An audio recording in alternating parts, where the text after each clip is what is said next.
Ça existe des vies transformées. Hein, j'ai écouté ma cousine Hélène aussi, elle disait, j'ai une maladie incurable. Mais le Seigneur, lui, il dit un mot, ta maladie disparaît. C'est ça avec lui. Il faut y faire confiance. Merci à la goutte. Je vous le dis, je ne l'ai pas dit tout à l'heure, mais je savais que c'était moi qui avais péché. Seigneur, j'étais chez moi tout à l'heure et le Saint-Esprit me disait, prépare-toi. Je savais la goutte devant Dieu que j'aurais prêché ce soir. J'ai une Bible dans mon auto, j'ai une petite Bible, et puis j'ai dit à Samo, je vais prendre ma Bible, parce que je savais que j'aurais prêché. Alors j'ai un message à vous apporter, comme la goutte, comme les frères. Je voudrais bien vous l'apporter ce soir. Je n'ai pas préparé, je ne vais pas méditer beaucoup. J'ai quelques mots à vous dire, et puis avec les quelques mots-là, ben, je pense que ça va bien suffire. J'ai entendu une expérience d'une femme sédentaire hein, qui était chez elle, et c'était une chrétienne, et elle s'est trouvée dans le besoin. Elle s'est trouvée dans le besoin, elle n'avait plus d'argent, elle n'avait plus rien pour donner à manger à ses enfants. Alors elle a rouvert le frigidaire, il n'y avait plus rien. Elle a rouvert les placards, il n'y avait plus rien. Elle ne pouvait rien faire. Alors elle a demandé à son Dieu, parce que c'était une chrétienne, et son Dieu est mon Dieu, est votre Dieu. Et elle a demandé, Seigneur, moi, j'ai plus rien pour les petits. Alors, elle n'a pas eu une réponse, parce que avec Dieu, c'est pas magique, hein, on fait ça, non.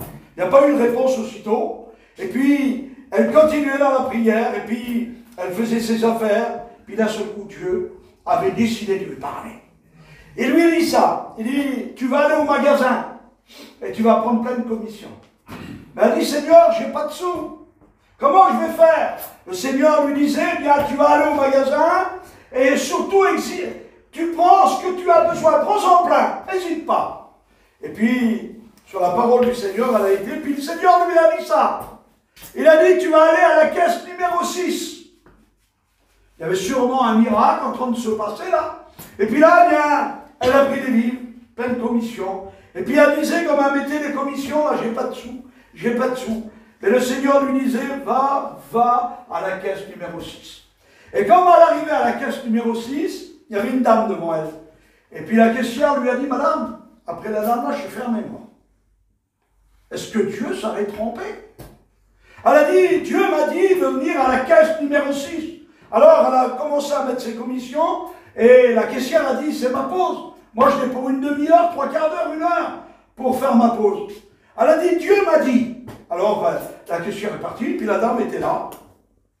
Et elle attendait la chrétienne. Et puis peut-être une demi-heure, 3/4 d'heure, 1 heure après, la caissière elle est venue. Elle a dit, vous êtes encore là? Elle a dit, Dieu m'a dit. Alors comment Dieu eh bien, nous dit et qu'on ne le fait pas? Et puis là, eh bien, la caissière a passé les courses. Allez, elle a passé les commissions. Elle a retiré la grande fiche là. Elle a eu pour peut-être 250, 300 euros. Elle n'avait pas de sous. Elle m'a dit, madame, ça fait tant. Et le patron du magasin, il a pris le micro. Il a dit, la personne qui a la caisse numéro 6, le magasin lui offre tous ses livres. C'est pas un miracle si on n'a pas un Dieu d'amour, si on n'a pas un Dieu de miracle. Et ce soir, eh bien, il est capable eh bien, de changer les vies. Amen. Il est capable eh bien, de guérir les malades. Je prêche eh bien, l'évangile. Et l'évangile, c'est une bonne nouvelle. Et ce soir, la bonne nouvelle, eh bien, elle est annoncée sur ce petit terrain, parmi eh bien, les gens que je ne connais pas, la plupart. Eh bien, Dieu m'a dit qu'il vous aime. Amen. Et qu'il voudrait eh bien faire quelque chose pour vous. Amen. Et puis quand je regarde la Bible, le premier verset que nous lisons, c'est dans Romains, chapitre 3, verset 23. Écoutez ce qu'il dit. Romains, chapitre 3, verset 23. Car tous ont péché et sont privés de la gloire de Dieu. On était comme vous, bout de pain a témoigné. Tout le monde a témoigné, la plupart des hommes qui pourraient témoigner des femmes. Nous étions perdus, mais par la grâce qui nous a été donnée de la part du Seigneur, Dieu nous a sauvés. Amen. Et il est capable ce soir de te sauver. Il est capable eh bien, d'écrire eh bien, ton nom dans le livre de vie. Ça, c'est le domaine du Seigneur. Et puis quand je regarde un peu plus loin, et quand je vous ai dit, car tous sans péché sont privés de la gloire de Dieu, mais là, c'est écrit ça. Et ils ont été gratuitement justifiés par la rédemption qui se trouve dans le nom de Jésus-Christ. Amen. La rédemption, le pardon de Dieu, ça existe le pardon. Même que tu as bien un grand bien passé, même que tu as bien pas fait de misère, même que tu es bien pas méchant, même que tu ne bouges pas de chez toi, si tu n'acceptes pas le Seigneur, tu es perdu. Le Seigneur, eh bien ce soir, voudrait te donner quelque chose que tu ne connais pas. Il voudrait te donner, eh bien, la joie. Il y en a qui perdent la joie. J'ai écouté l'autre jour, je faisais une réunion, il y a une femme qui a témoigné. Elle a dit, lorsque mon mari a passé eh bien, par les eaux du baptême, il n'y avait plus de joie dans le camping. On rigolait plus, pourtant il venait de passer par les eaux du baptême. Et elle, c'était une chrétienne. Et il n'y avait plus de joie dans sa caravane. Ils ont oublié quelque chose. Ils ne faisaient pas confiance à Dieu. Celui qui fait confiance, celui eh bien, qui avoue et qui délaisse, il obtient la miséricorde, le pardon de Dieu. C'est ça, le pardon de Dieu. Comme on regarde eh bien, la parole du Seigneur.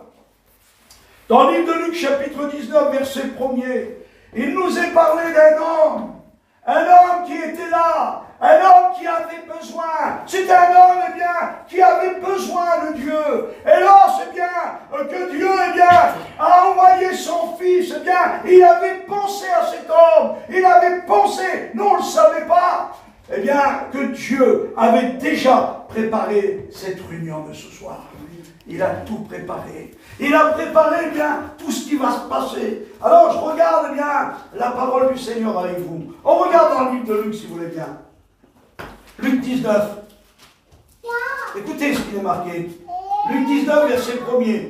Jésus étant entré dans Jéricho, traversa la ville. Et voici un homme riche, appelé Zachée, cherchant à voir qui était Jésus. Combien de fois que tu as venu à la réunion, combien de fois que tu viens aux réunions, que tu écoutes tes cantiques comme tu roules avec ta voiture, ou alors comme tu es couché, eh bien tu écoutes tes prédications, tu écoutes tes cantiques, mais ça, eh bien, ça ne va pas te sauver. Et ce qui va te sauver, c'est de l'accepter et demander à la grâce de Dieu, la puissance du Seigneur. Et seul Jésus peut le faire. Il était là et il voulait voir.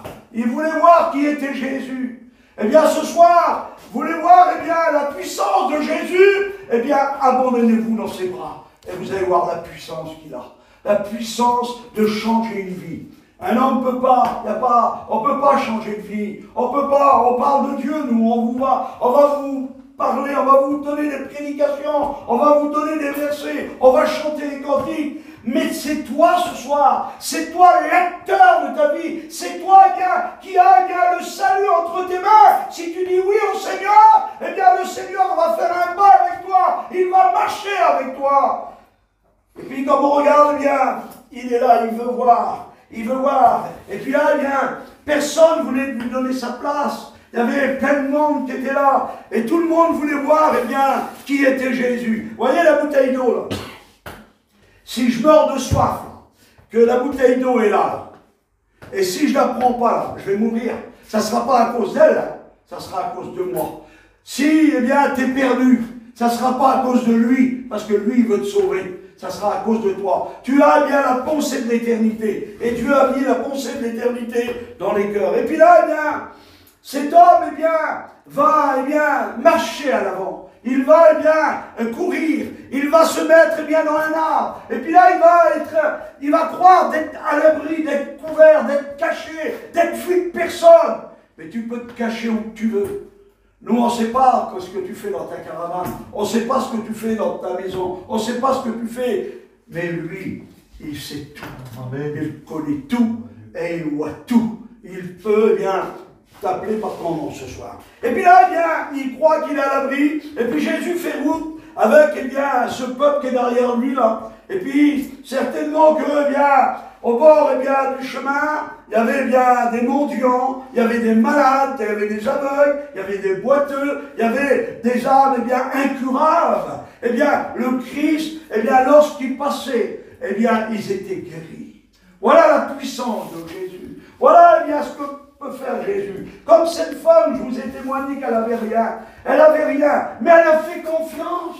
Elle a fait confiance au Seigneur. Le Seigneur lui avait dit, bien, d'aller au magasin et d'aller à la caisse numéro 6. Si tu vas, eh bien, l'autre côté, ça ne va pas aller. Mais si tu es là ce soir, si tu es attentif à la parole de Dieu, il va se passer un miracle. Amen.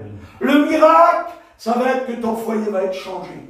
Tu pries pour ton compagnon et deux fois, eh bien, tu es bien à côté, toi. Tu pries pour ta compagne et puis deux fois, c'est toi, eh bien, qui est à côté aussi. Eh bien, ce soir, vous savez ce qu'il faut faire? Il faut faire confiance au Seigneur. Amen. Que Dieu soit béni et glorifié. Le livre de Romains, chapitre 6, verset 23, il va dire ça. C'est tout simple ce que je vous dis ce soir, moi. Je ne suis pas un théologien, moi. Mais là, la Bible, il y a des versets devant moi. Le livre de Romains, chapitre 6, verset 23, il dit ceci. Le salaire du péché, c'est la mort.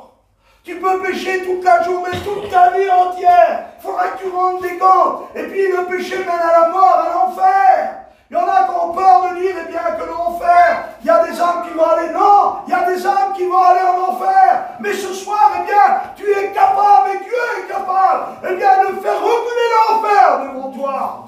Parce que c'est le Dieu de l'éternité. C'est le Dieu créateur. Et puis là, eh bien, le salaire du péché, c'est la mort. On va vivre toute une vie dans le péché, puis on va mourir, on va aller en enfer. Mais là, je vous propose d'autres choses, et Dieu vous propose d'autres choses. Une vie éternelle, dans la paix, dans la joie, dans, eh bien, la félicité. Eh bien, le salaire du péché, c'est la mort, mais le don gratuit de Dieu. Le don gratuit de Dieu, c'est Jésus-Christ. Le don gratuit de Dieu, c'est la vie éternelle en Jésus-Christ. Alléluia. La vie éternelle, écoutez-moi bien. Il y a des textes dans la Bible, on regarde. Moïse a dit, le plus robuste, 70, 80 ans. On est bientôt arrivé. Hein. Il y en a qui les dépassent. Il y en a bien qui dépassent les 80 ans. Mais il n'y en a pas beaucoup. Mais il y en a quand même. C'est une grâce de Dieu. Mais celui qui vient à 80 ans ou qui meurt avant, je ne voudrais pas vous faire peur ce soir. Moi. Je vous dis la vérité fondamentale de la parole de Dieu. Eh bien, celui qui meurt avant et qui meurt sans le Seigneur, mais qui a entendu parler, qui a été en mission, mais qui, eh bien, bien, d'entre les voyageurs, les manouches, les roms, qui n'a pas entendu parler du Seigneur maintenant? Tout le monde, sur les places désignées, dans les terrains, dans des maisons, on fait des réunions, dans des campings, on met sur les places, on fait des réunions. Mais qui n'a pas entendu parler de Dieu? On le sait, mon raggio dehors, dans la rue. Est-ce que vous croyez qu'il y a un Dieu? Oui, il y a un bon Dieu, il est bon, le bon Dieu. Voilà ce qu'ils vont vous répondre. Mais demandez à nos jeunes, est-ce que tu crois? Oui, je crois, mais je ne fais rien pour lui. Il y en a plein comme ça. Il y en a plein qui vont dire, oui, il existe, mais je ne fais rien pour lui. Pourtant, il a tellement fait pour nous. Et puis là, eh bien, il est là, il est caché. Il y en a plein qui se cachent. Il y en a qui se cachent devant la vérité de la Bible, eh bien, il y en a qui se cachent devant la réalité de la parole. Il y en a qui se cachent. Eh bien, ce soir, le Seigneur, eh bien, te dit, arrête. Regarde plus, eh bien, au dehors. Regarde plus, eh bien, à ce que tu fais. Regarde plus à ce que tu vas faire. Arrête. Regarde, eh bien, à ce que je peux te donner. Je vous l'ai dit, la joie. Peut-être tu l'as plus. Il n'y a plus de joie dans les foyers. Alors, il y en a, on en connaît plein, dans nos familles, il y en a. Qu'est-ce qu'il faut faire pour avoir la joie dans le monde? Il faut boire de l'alcool. Il faut boire de l'alcool, il faut s'en livrer. Et une fois qu'on est sous, alors on voit la vie en rouge, la vie en rose. Il faut eh bien boire de l'alcool. Qu'est-ce qu'il faut faire? Eh bien, il faut fumer de la drogue, il faut prendre de la drogue pour être bien, pour être joyeux pour un temps. Et puis après, eh bien, ça s'estompe, ça s'en va. Mais la parole de Dieu, ça fait des années qu'on est bien baptisés, nous. J'ai jamais trouvé meilleur que Jésus. Si vous avez une adresse, dites-moi le, j'y vais. Il y en a qui vont dans les boîtes de nuit, qui vont eh bien, en vacances, qui vont là-bas, qui vont dans les pays, dans les îles. Comme il revenait, il dit, il n'y a rien qui vaut la présence de Jésus. Il n'y a rien qui vaut la présence. Passer dans cette présence de Dieu, rester, sortir, écoutez-moi bien, sortir des ténèbres pour entrer dans la lumière. Il n'y a rien de meilleur. Il n'y a rien de meilleur. Sortir d'une vie d'angoisse et venir d'une vie, eh bien, de tranquillité. Une vie de joie. Une vie paisible. Une vie où, alors, eh bien, on rentre chez nous. On prie le Seigneur, on dort. On se lève le matin, on prie le Seigneur. Et il nous garde. Quelle grâce, Seigneur. Et s'il revient ce soir, eh bien, je pars avec lui. Parce que j'ai fait la paix avec lui. Nous avons fait la paix avec le Seigneur. Que Dieu soit béni et glorifié. Alors, qu'est-ce qu'est l'homme? Qu'est-ce qu'est l'homme? Ben, comme on regarde la création, comme on regarde dans le livre de la Genèse, au chapitre 1er et au verset 26, on voit que l'homme n'est pas grand-chose. L'homme n'est pas grand-chose. La femme n'est pas grand-chose. Comme on regarde la création, il semblerait que, eh bien, le Seigneur, eh bien, va pas prendre de l'or, va pas prendre des pierres précieuses, va pas prendre tout ça pour faire l'homme, non. Il va prendre eh bien, de la poussière de la terre. Regardez, qu'est-ce qu'est l'homme, Seigneur? Mais qu'est-ce qu'est l'homme, Seigneur, pour que tu te souviennes de lui? La poussière, il prend de la poussière, il fait un corps, il n'y a pas de vie, il n'y a pas de nerfs, il n'y a rien.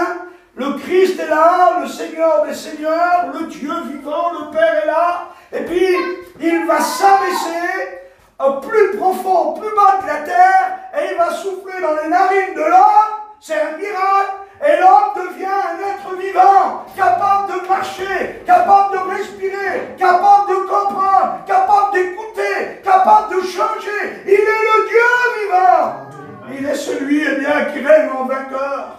Et puis là, eh bien, l'homme devient un être vivant et Dieu aimait bien venir lui parler. La Bible nous dit que à la tombée de la nuit, eh bien, Dieu aimait venir parler avec la créature. C'était le Créateur qui se dérangeait et il parlait avec la créature.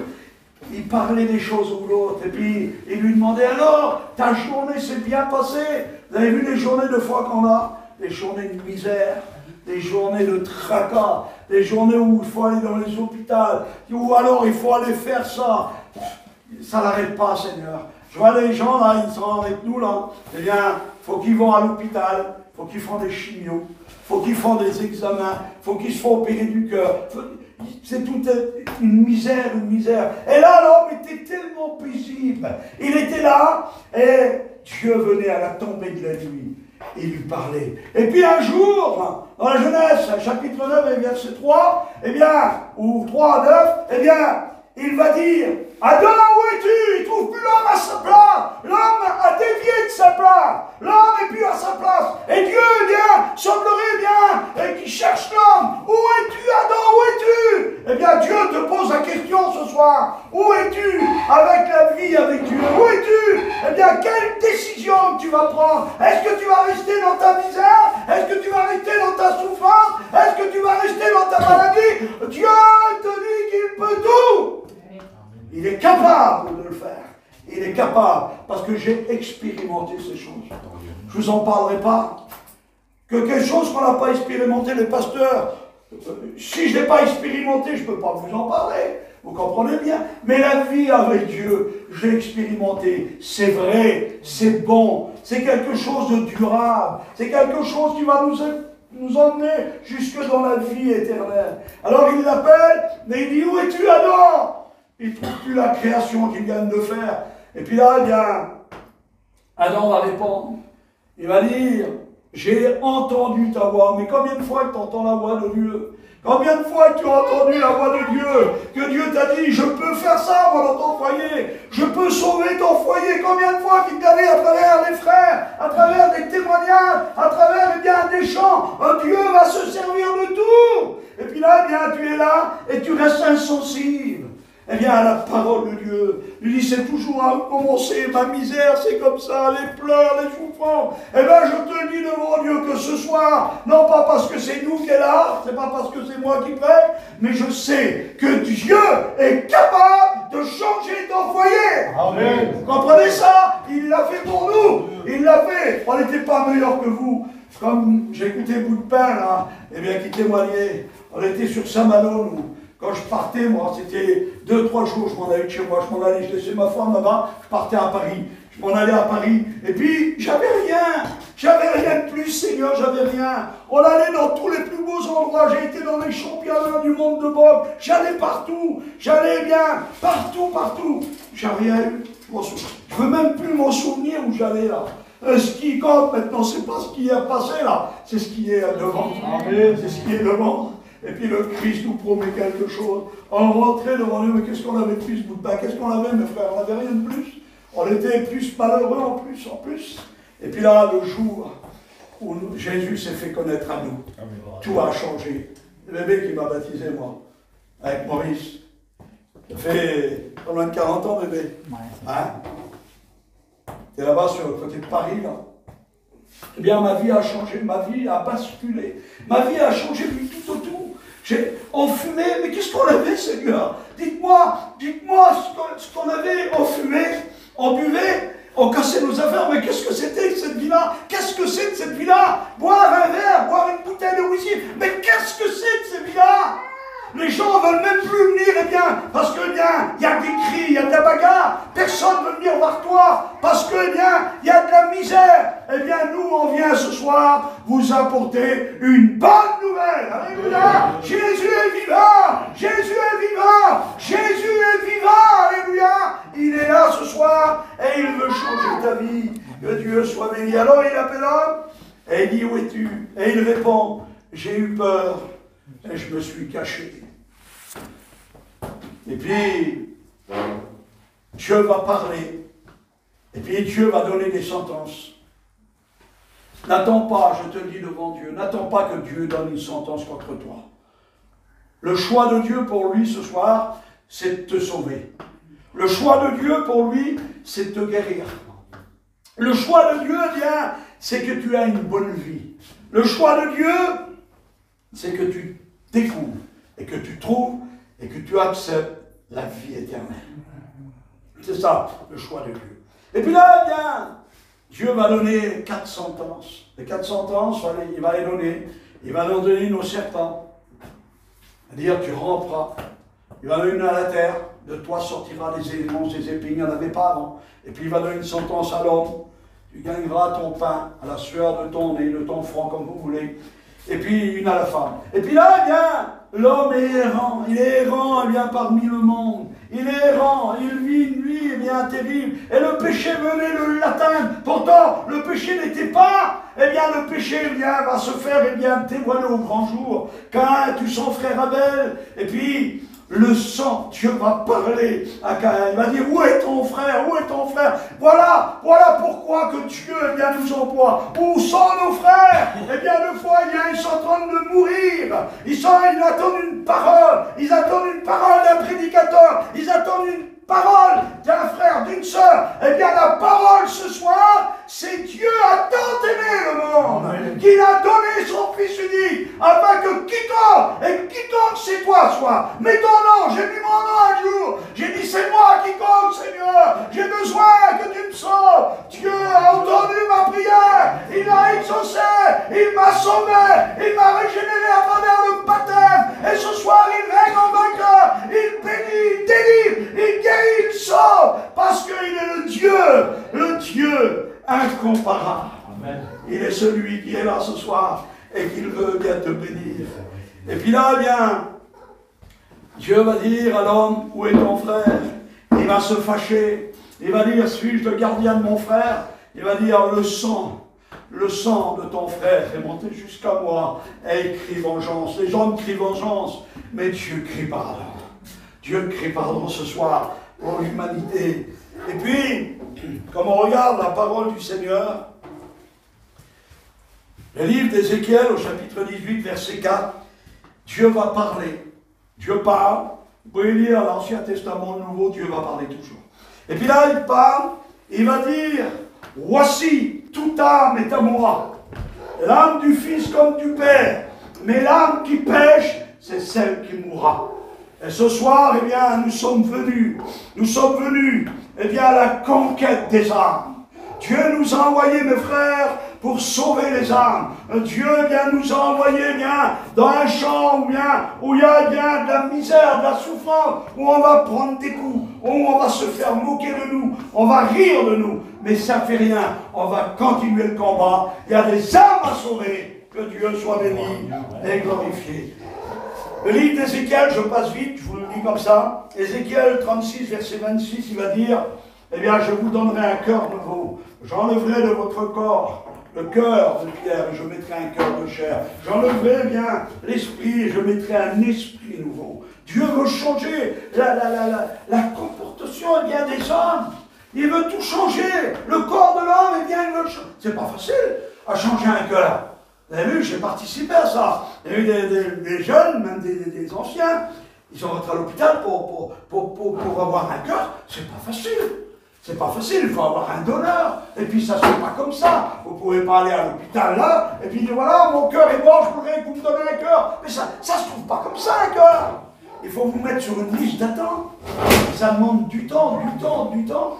Et puis, un jour, on met bien sur un téléphone, sur une liste d'attente, et puis on vous téléphone. Ouais, ça y est, on a trouvé un donneur, un cœur. Et puis, alors on est content, tout le monde va à l'hôpital, vous avez vu comment c'est. On commence, eh bien, les opérations, on commence tout. Ça va durer des heures et des heures et des heures, toute la nuit. Mais toute la nuit, on est là, on boit du café, on parle, on marche. Mais lui qui est sur la table d'opération, il ne voit rien, lui. Mais l'autre a toute la souffrance. Et puis, si on est chrétien, bien on prie, Seigneur, on le sait, ça va se passer bien. Parce que tu vas conduire, eh bien, les bras, les mains, eh bien, les chirurgiens. On le sait, Seigneur, que tout est possible à toi. On le sait. Parce qu'on est chrétien, on l'a expérimenté, Seigneur.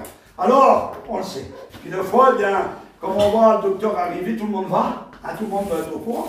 Les parents, la famille, la femme, l'homme, eh bien, il va, et puis ils vont dire, alors, l'opération s'est très bien passée. Ah, merci. Merci Seigneur. Pour les chrétiens, ils disent merci Seigneur. Pour les autres, je ne sais pas.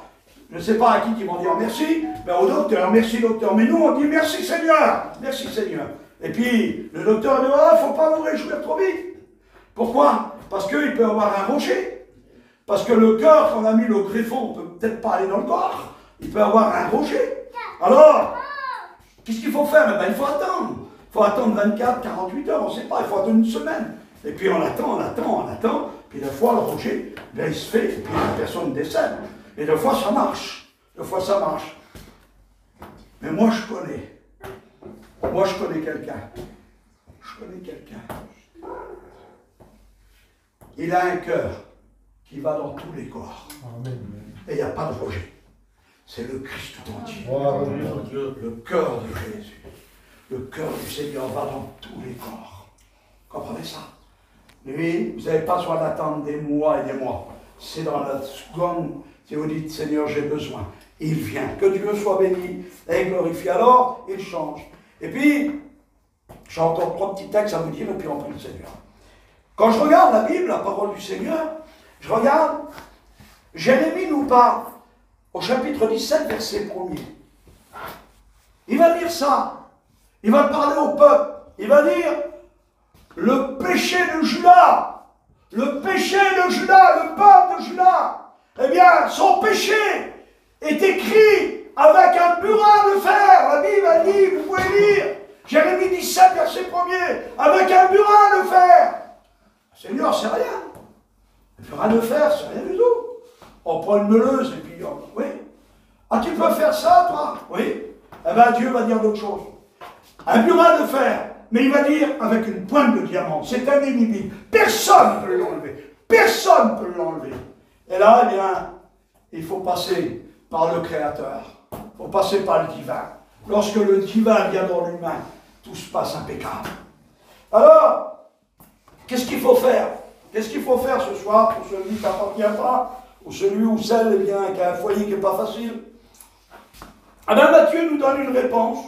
Matthieu 11, et verset 28. Venez à moi, pour tout ce qui est chargé, fatigué. Vous n'êtes pas fatigué du monde, non? Le monde nous fatigue, mon Dieu. Vous pouvez voir, les jeunes sont fatigués. Les jeunes vivent dans l'angoisse. Eh bien, venez à moi, et moi, Jésus parle. Et moi, Dieu parle. Moi, je vous donnerai du repos. Amen. Le repos éternel de l'âme. Que Dieu soit béni. Alors, il n'y a pas un antidote pour le péché. Parce que si on regarde la Bible, on regarde. Et puis j'ai trouvé l'antidote. Comme mes frères, là, tout le monde le connaît. Je vais vous donner l'antidote. L'antidote se trouve dans 1 Jean. 1 Jean, chapitre 1er, et à la fin du verset 7. Il va dire ceci. C'est l'antidote pour le péché. Et le sang de Jésus, son Fils, nous purifie de tout péché. Amen. Je ne vais pas le dire trop fort, parce que les autres sont capables d'écouter les rares. Le sang de Jésus nous purifie de tout péché. Alléluia. Pas un seul péché, mais de tout péché. Alors ce soir, nous allons eh bien, regarder ensemble eh bien, ce que le Seigneur peut eh bien, faire. Je vous l'ai dit, le Seigneur peut changer ta vie. Il peut venir dans ton petit foyer, foyer de souffrance, foyer de pleurs, foyer de regret aussi peut-être. Foyer eh bien, de misère, ça existe, ces foyers de misère. Ça existe des vies eh bien, qui sont dans la misère. Ben, je vais vous le dire. Je vais vous le dire, puis quand je prêche, je dis la vérité. La Bible dit, vous connaîtrez la vérité, et la vérité vous affranchira. Ben, je vais vous le dire, celui qui vit dans le péché. Écoutez-moi bien, on n'a pas peur des mots. Je vous mets le fait accompli ce soir. Celui qui vit dans le péché et qui meurt dans le péché, la destination, ce n'est pas le ciel, c'est l'enfer. Je n'ai pas peur des mots. J'écoutais un homme parler, un évangéliste parler, et il disait ça. Il dit, une personne, et il pleurait. Et puis, on ferait pleurer sur les âmes, Seigneur. C'est important, une âme. Que ce soit des gadgets, que ce soit, eh bien, celui qui est au bord des ponts, celui qui couche dehors, c'est une âme qui est importante. On ferait pleurer, Seigneur, pour les âmes. Et je vous en supplie.